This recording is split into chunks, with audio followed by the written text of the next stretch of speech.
seversen konak etmeni, konak etmeni. Bir gece misafir yatar giderim. Gözden ırak düşer gönülden cüda, elek derbeder ter giderim. Gözden ırak düşer gönülden cüda, elek derbeder ter giderim.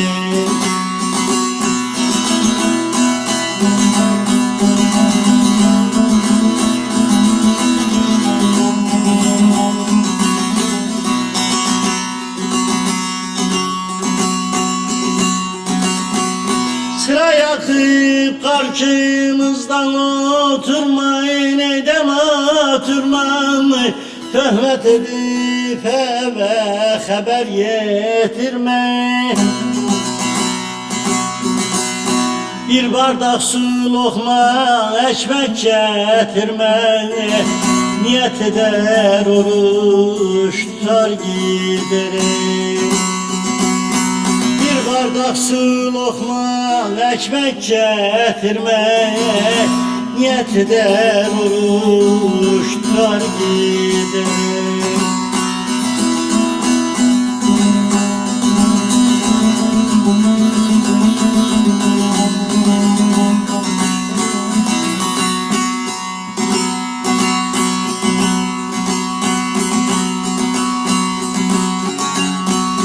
Mevlam seversen ten etme bize, ten etme bize. Hak kulun aybını vurar mı bize? Coşkun çaylar gibi akıp denize, yelek derbeder ter giderim. Coşkun çaylar gibi akıp denize, yelek derbeder ter giderim.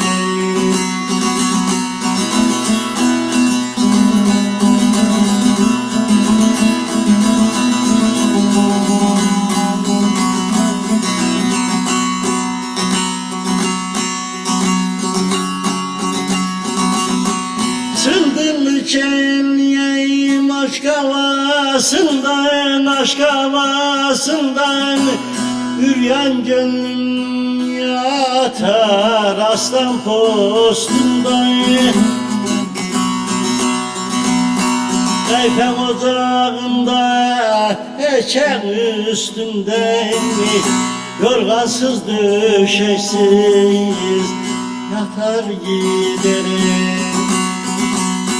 Kayfek ocağında peçen üstünde, yorgansız döşeksiz yatar giderim.